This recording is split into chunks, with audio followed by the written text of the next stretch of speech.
नमस्कार दोस्तों, global news में आपका स्वागत है। मैं रोहित कोहली। तो मेन स्टोरी पर आने से पहले मैं चाहता हूं कि आप इस वीडियो को देखें। War are gathering once more.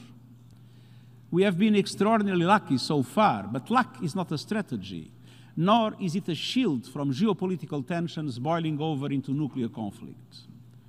Today, humanity is just one misunderstanding, one miscalculation away from nuclear annihilation. We need the treaty of non-proliferation of nuclear weapons as much as ever. अभी आपने जिस person को सुना है वो United nation के chief Antonio Guterres है और इन्होंने इस वीडियो में ये बोला है कि जिस तरीके से कंट्री अपने न्यूक्लियर आर्म्स में बढ़ोतरी कर रही है बिलियंस ऑफ डॉलर्स को स्पेंड करके, कि ये हमारी सुरक्षा के लिए है, एक कंप्लीट मिथ है। क्योंकि आप हथियार बनाकर शांति की उम्मीद नहीं कर सकते हो। आप देख सकते हैं इस न्यूक्लियर क्लब में 32 देश ऐसे हैं जो कि न्यूक्लियर को एज ए एनर्जी के लिए यूज़ करते हैं, जैसे पावर ग्रिड, और 2 देश ऐसे हैं जो कि न्यूक्लियर को एज ए वेपन की तरह यूज़ किया है, जैसे इजराइल और नॉर्थ कोरिया। बट 7 देश ऐसे हैं जिन्होंने न्यूक्लियर को एज ए एनर्जी सोर्स और वेपन दोनों के लिए यूज़ किया है, जैसे India, Pakistan, China, US, Russia, UK, France. और यूएन चीफ ने यह भी कहा है कि हम अभी तक काफ़ी लकी हैं, कोई न्यूक्लियर कॉन्फ्लिक्ट नहीं हुआ है, परंतु लक कोई स्ट्रेटेजी नहीं है, क्योंकि हम सिर्फ एक कदम दूर हैं न्यूक्लियर वॉर से। अगर किसी कंट्री से छोटी सी भी चूक हो गई तो पूरी ग्लोबल लाइफ सफ़र करेगी। और इस पूरी कन्वर्सेशन को मैं लिंक करूंगा दारिया दुगीना की मौत से, जो कि कार बॉम्ब ब्लास्ट में हुई है, जिसका डायरेक्ट इम्पैक्ट पुतिन पर होगा। अब वो इम्पैक्ट क्या होगा, इसी को हम डिटेल में जानेंगे, लेकिन मेरी छोटी सी रिक्वेस्ट, चैनल सब्सक्राइब करने की। चलिए वीडियो स्टार्ट करते हैं।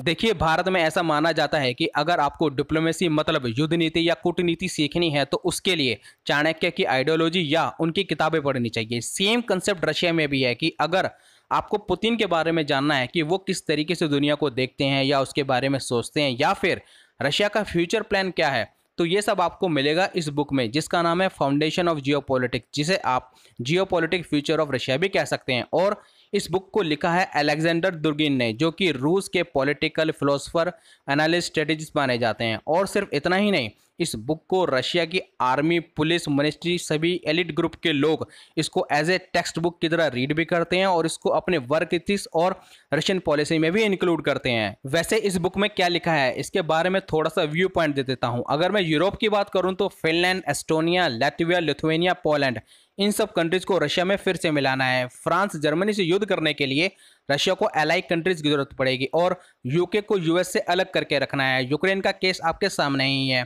बट अगर एशिया की बात करें तो इंडिया के लिए कुछ खास नहीं है। जैसे रिलेशन आज हैं वैसे ही फ्यूचर में भी रहेंगे। लेकिन चाइना को खतरा बताया है रशिया के लिए, क्योंकि दोनों ही कंट्रीज का नेचर एक जैसा है, जो कि दूसरे देशों की जमीन को हड़पना है। तो इन्हीं रीजन से रशियन प्रेसिडेंट के बहुत करीब माने जाते हैं अलेक्जेंडर दुगिन। अब हुआ यूं कि अलेक्जेंडर दुगिन और उनकी बेटी दारिया दुगीना, अब सरनेम से कंफ्यूज मत होना। एक्चुअली जिस तरीके से भारत में कुमार और कुमारी चलता है, तो इस तरीके से फीमेल के पीछे दुगीना बना दिया है। दरअसल फादर डॉटर एक फेस्टिवल को एंजॉय करने के बाद अपने घर लौट रहे थे, बट दारिया दुगीना अपने फादर की गाड़ी ले जाती है और अलेक्जेंडर दुगिन अपनी दूसरी गाड़ी लेकर घर लौटते हैं। परंतु 10 मिनट बाद ही दारिया दुगीना की कार बम ब्लास्ट में डेथ हो जाती है। और इस पर रशिया का यह कहना है कि यह प्लान अलेक्जेंडर दुगिन को मारने का था, लेकिन गलती से उनकी बेटी मारी गई। और इस न्यूज़ को पूरा वर्ल्ड मीडिया कवर कर रहा है, क्योंकि जिस तरीके से पुतिन के एकदम खास लोगों को मारने का प्लान बनाया जा रहा है, आपको पता होगा कुछ दिन पहले पुतिन को भी जहर देने की कोशिश हुई थी। तो ऐसे में पुतिन सोचेंगे कि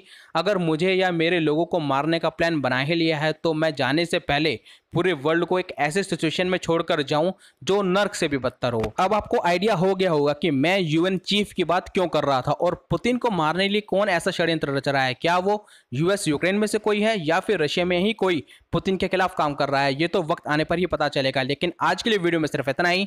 मिलते हैं नेक्स्ट वीडियो में। जय हिंद।